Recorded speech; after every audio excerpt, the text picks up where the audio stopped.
Apiterapevtka Nina svetuje. Ja, in tako bo tudi danes. Tudi danes nam bo Nina, ki je že z nami v studiu, svetovala. Nina, lepo pozdravljena, pa bova midva kar začela, da boš lahko seveda svetovala. Lepo pozdravljeni. Tako, kaj se dogaja na temo apiterapije v tem obdobju? To je mesec, najlepši mesec pomladni, maj, mesec ljubezni, v vrtcih in pa šolah. V mesecu maju letos v bistvu je API pedagoški program zaznamovan z dvema fokusoma oziroma mogoče celo tremi. Prvi je API šola za starše. To pomeni, da je to priložnost, da se ponovno po nekaj mesecih vključi aktivneje starše v samo dogajanje in da se jim predstavi koristi apiterapije in pedagoško apiterapevtskega pristopa v vrtcu in šoli, morda kakšen nasvet, kako kakšno zadevo prebroditi, morda tudi v smislu priprave lastne domače lekarne za bližajoče se dopuste. In take stvari. Pripravljamo se tudi na Svetovni dan čebel, ki ga letos v bistvu popraznujemo v vrtcih in šolah kar skozi letni program, ki je letos API Olimpijada.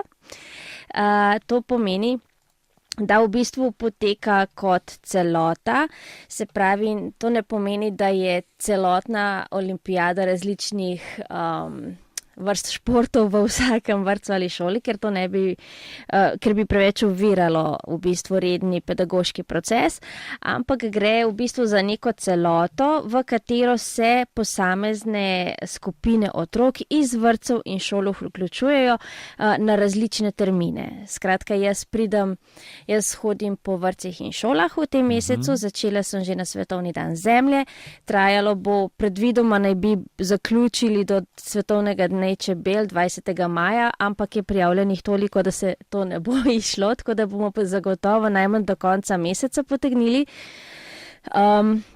V bistvu pripravili smo en tak splošni program, po katerem nekako to poteka in vsi v bistvu otroci in učenci pa po tem po opravljenem uspešno prestanem izzivu API Olimpijade prejmejo priznanje prijatelji čebel, postanejo del neformalne skupnosti, ki se gradi že od leta 2015 v bistvu. Lahko si v bistvu tudi sami odtisnejo ali jim pa to predhodno storim jaz, odvisno od tega tudi koliko jih je, pri eni skupini je izvedljivo, da si tudi en po en, ostalo pa pripravimo pri nas vnaprej, da se odtisne pečat iz čebeljega voska. To je za njih tudi prav posebno doživetje, ker večina nima te izkušnje. Sicer sta pa načina proslavitve API Olimpijade 2. Eden je ta, ki sem ga ravnokar opisala, drugi je pa v bistvu majčkeno svobodnejši, prav tako vodi do priznanja prijatelji čebel, se pa dogaja v bistvu bolj samostojno, je namenjeno potem pa tistim starejšim, prav tako vsebuje elemente igrifikacije, vendar ni moja prisotnost tako nujno potrebna, zaradi tega, ker se izvaja samostojno. Gre pa za Ekrams apiterapevtsko pustolovščino. To je tista spletna knjiga, v bistvu, ki ima različna poglavja, vključno z znanstvenimi izhodišči, zakaj vse navedeno drži. Notri so zanimivi izzivi z nekaterimi zgodovinsko resničnimi dejstvi, recimo o času in prostoru prve lekarne na svetu ali pa nahajališču zdravilne rastline in tako naprej. Vodi pa do tega, da pridobiš recept oziroma tudi potem sestavine za pripravo apiterapevtskega mazila Ekrams, ki je pa za lažje poškodbe in rane. O tem smo že govorili, o tem mazilu, ampak tudi danes si bova vzela čas, spregovorila kaj več o mazilu, ki ga imenujete Ekrams, to je mazilo po API terapiji in si ga lahko izdelamo tudi sami in si ga recimo pripravimo za poletno lekarno. Drži. Potujočo, ko se bomo odpravili v letošnje leto v vse te strani neba, bomo lahko seboj vzeli tudi to kremo. Jaz predlagam, da zavrtimo nekaj glasbe, potem pa gremo naprej, še veliko zanimivega nas čaka. Apiterapevtka Nina svetuje. Ja, in Nina svetuje tudi v nadaljevanju našega klepeta. Šla bova, pa veš kaj. Prosim. Dejva izdati skrivnost, mazila Ekrams, morda še najprej o tem, kako to mazilo učinkuje. Vemo, da je prav gotovo glavna sestavina tega mazila tudi proizvod čebelic. Drži, in to kar 2. No, greva. V bistvu apiterapevtsko mazilo Ekrams je eno tako zelo preprosto in hkrati zelo učinkovito mazilo. Primerno je za pomoč pri kožnih in podkožnih poškodbah, se pravi udarci, podplutbe, zvini, vnetje sklepov, buške in podobno. Za Ekrams je značilno predvsem protivnetno, regenerativno, se pravi, da obnavlja tkivo, kožo, antibiotično deluje in anestetično. To pomeni v bistvu, da sestavini iz čebeljega panja sta 2, eden je med, drugi po možnosti kostanjev, druga je pa propolis. In prav ta slednji v bistvu je tisti, ki je zaslužen za ta anestetičen učinek, ki pomeni, da to tretirano mesto v bistvu postane tam v 5 do 10 minutah manj boleče oziroma manj občutljivo. Zaradi tega tudi pomaga. To je tudi mazilo, ki si ga izdelujejo sami otroci v vrtcih, pod seveda strokovnim vodstvom, vzgojiteljev, včasih tudi mene povabijo, da pomagam. In ga tudi tam vredno imajo, ker se pač zgodi kdaj kakšna buška, to je povsem življenjsko. Obenem pospešuje tudi celjenje kožnih poškodb, kožo obnavlja in ji nudi biostimulativen in krepčilen učinek. Zdaj, mogoče bi povedala še, da se osredotočim prav na med in propolis, se pravi, zakaj sta te 2 koristna za rane. Zdaj, veliko se je že tega znanja nekako razširilo, ta praksa se vedno bolj spet obuja med ljudmi. Pa mogoče je dobro vedeti, zakaj je temu tako. Ko gre za med, je v bistvu veliko potrjeno na dokazih, prav tako pri propolisu, gre se za čisto znanstveno opredeljive elemente, je pa predvsem zelo učinkovit kot neka obloga za rane ali pa opekline in kožne razjede.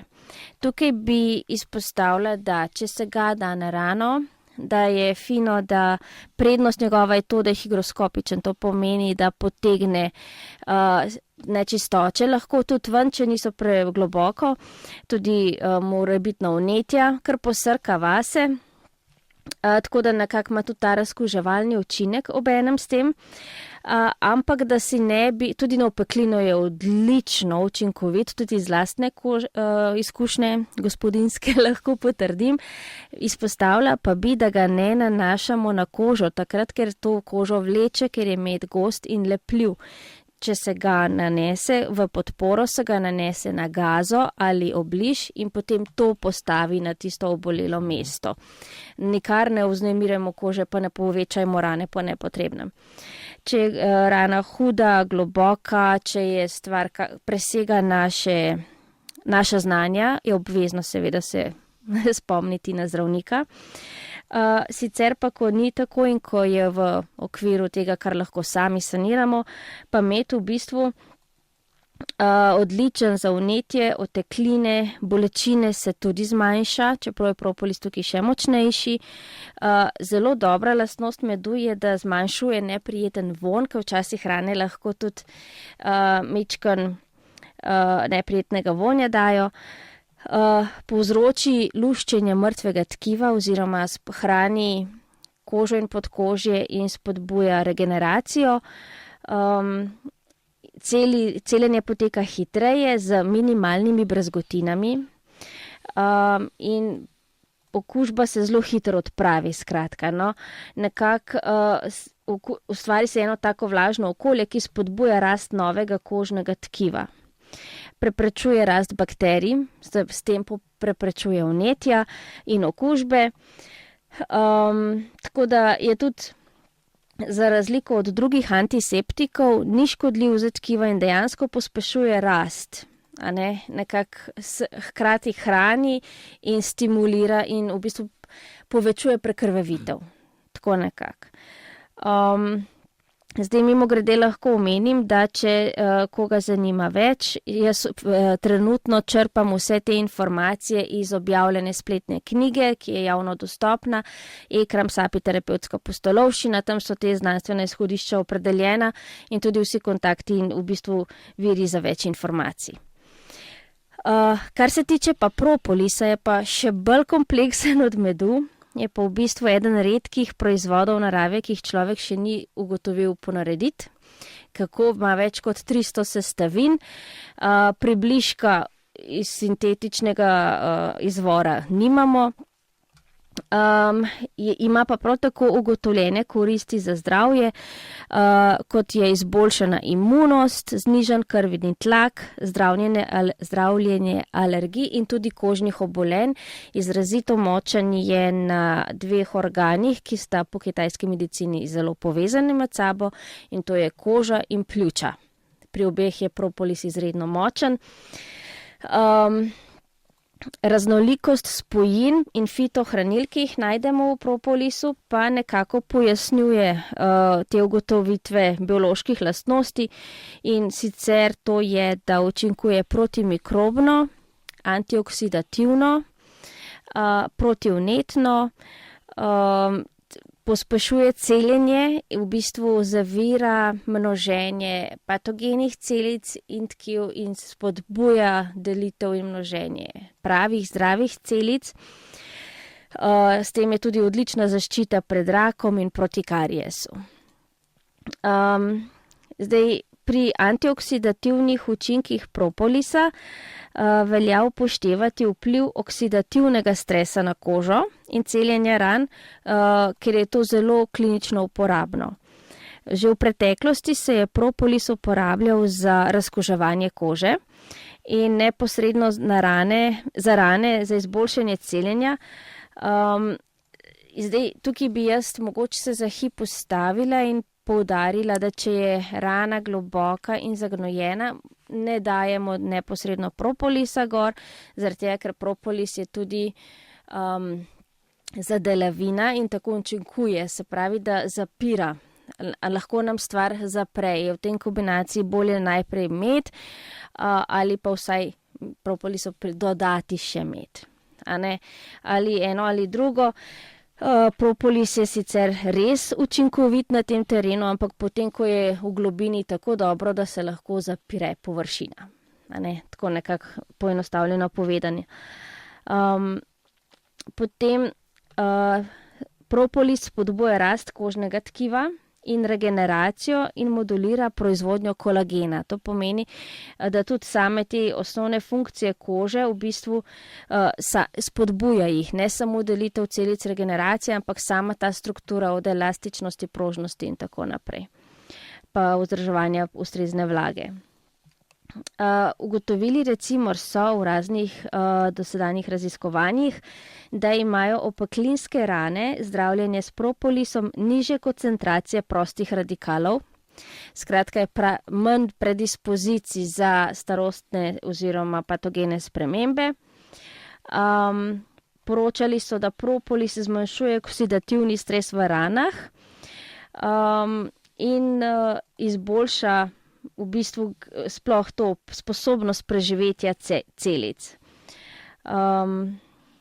Potem učinkuje protibolečinsko, skratka pomirja tretirano mesto.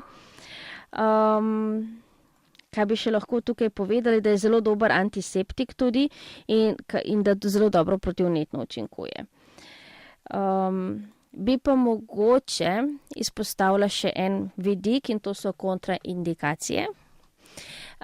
Sicer je alergije na propolis in med so zelo, zelo redke, ampak obstajajo, tako da Ekrams sicer vsebuje kokosovo olje, smiljevo tinkturo ali macerat, propolisovo tinkturo in med.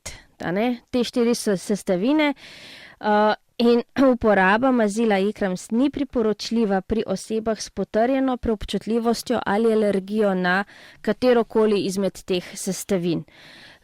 Obstaja namreč možnost pojava lokalnih ali sistemskih neželenih reakcij, zlasti pri posameznikih s predispozicijo za alergijske odzive, se pravi po domače povedano pri tistih, ki imajo že izkušnjo občutljivostnih reakcij na določene snovi. In pred začetkom uporabe je natančno treba preučiti sestavo in v primeru dvoma ali pa neželenih učinkov priporočam, da se ljudje obrnejo kar neposredno name ali pa da se posvetujejo zdravstvenim strokovnjakom. Kar se tega vidika tiče, pa zagotavljamo varnost tudi v vrtcih in šolah, zato ker je ena prvih aktivnosti vsako šolsko leto posebej, da se izvede taka igriva pedagoška dejavnost, skozi katero se preveri možnost alergije pri osebju in pri otrocih in učencih. Tako da vemo, kaj bomo delali potem še do konca šolskega leta. Zelo zanimivo, mene pa le nekaj zanima. Ste z apiterapijo kdaj razmišljali tudi o tem, kako bi se lahko lotili recimo pikov klopa? A lahko mičkam bolj natančno vprašanje, da bi pičila klop? Govorila si antibiotičen učinek, tretje vse in me zanima, je tudi, kar se tiče propolisa, teh stvari, ki jih seveda imamo pri samem tem delu z čebelami, so te stvari, lahko rečemo, tudi možne, da bi recimo pa klopu kaj od teh vseh proizvodov čebel smrdelo. To je en izziv, draga moja.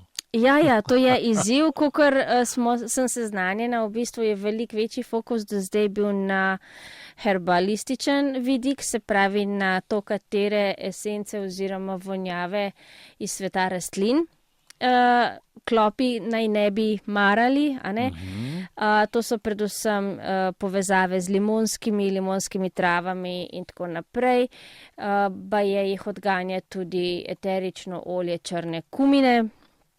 Po mojih izkušnjah je olje, že običajno olje črne kumine izredno močno in učinkovito sredstvo dejansko. Uporabila sem ga tudi pri psički. Sem je kar nanesla, kar parfumček.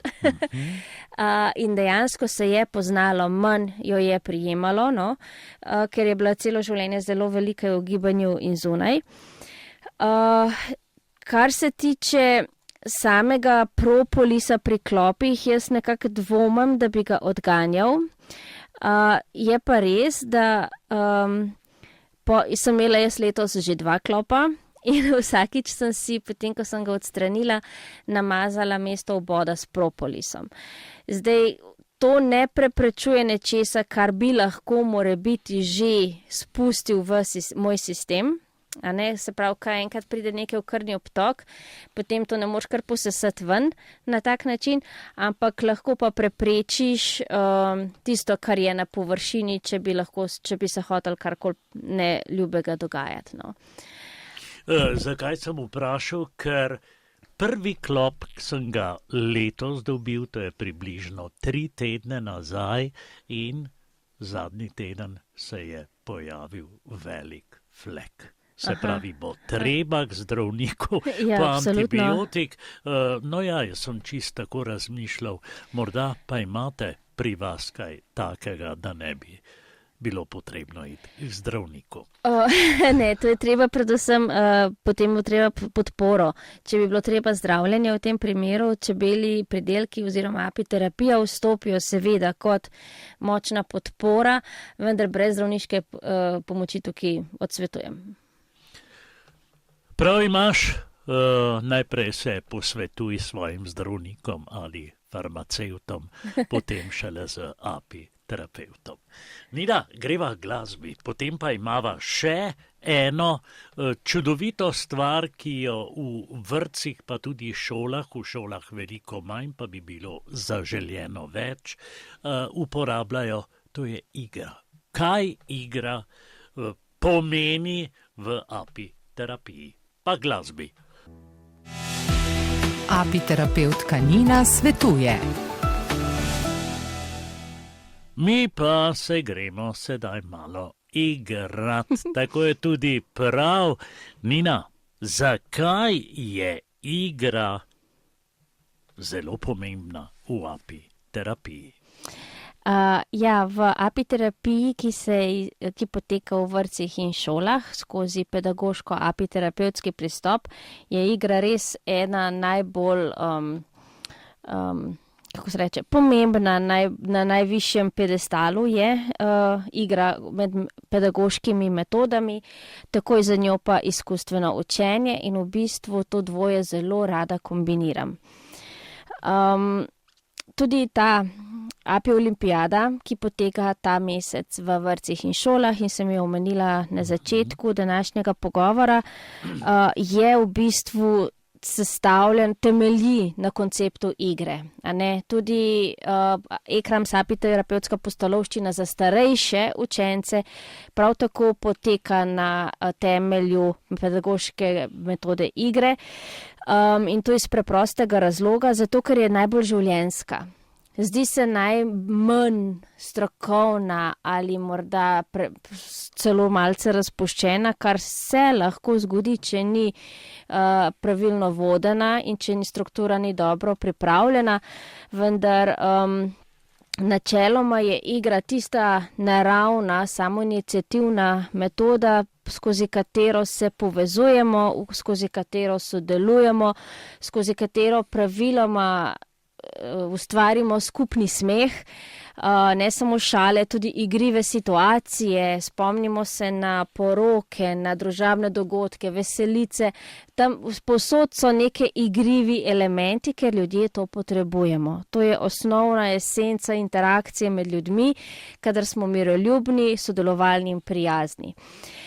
In zagotovo tudi takrat, kadar se učimo. Potrjeno je že, da dejansko učenje poteka veliko bolje, učinkoviteje in zelo, zelo bolj kvalitetno se dosega trajni spomin, če je tisti, ki se uči, se pravi tudi otrok, v prvi vlogi, se pravi, če je del zgodbe, če je del samega procesa, če ga lahko soustvarja. Takrat postane bolj njegov, on angažira sebe in svoj doprinos in takrat je to nekaj, kar si želi doseči. Skratka, dosežemo notranjo motivacijo, s katero se stvari doživi bolj zanimivo, bolj sodelovalno in s tem tudi bolj učinkovito, ko gre za vsebine ali metode, ki se jih želimo priučiti.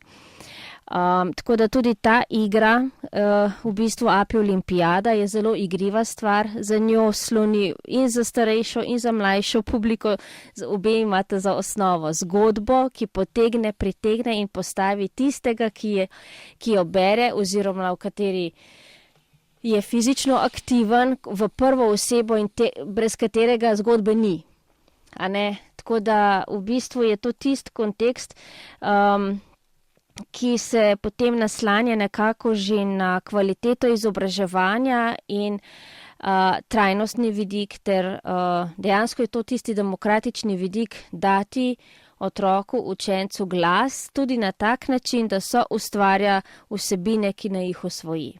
A ne? Se pravi, da se da priložnost stvari začutiti, ko jih sprejema in spoznava, ko se mu odstira, kaj vse obstaja in ko se ga s tem spodbuja tudi, da si želi odkrivati še več.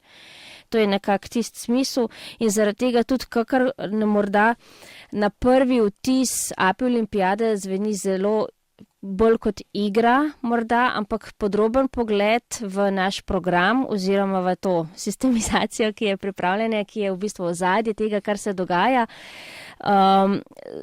je pa v bistvu lahko prepoznamo ogromno enih pedagoških ciljev, ki jih s tem zasledujemo in dosegamo. Tukaj so socialne veščine, recimo morajo počakati na vrsto, imeti odgovornost predajanja štafete, sodelovanje pri sprejemanju odločitev, pomoč, občutek pripadnosti, ker je to timska zadeva, predajanje štafete je timska stvar. Potem razvoj izvršilnih funkcij, se pravi, morajo slediti navodilom, točno vedeti, za koliko mest se kateri v skupini lahko premakne oziroma koliko moči ima. Se pravi, tukaj je odgovornost, čustvena, kognitivne kompetence hkrati, sledenje pravilom športa, se pravi štetje, seveda vsaka izvedba je prilagojena starostni strukturi.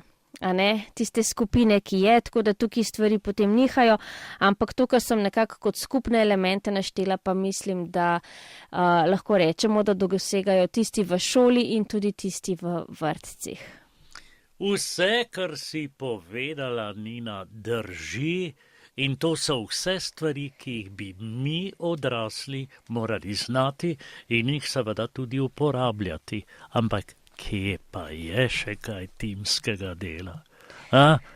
Kje je videti napredek? Napreduje se skupino, tako kot si rekla, ja, s timom, ampak tega ni. Žal, tudi življenje na višji stopni, mislim, na odraslih, pri odraslih ljudeh vidimo, da razpada.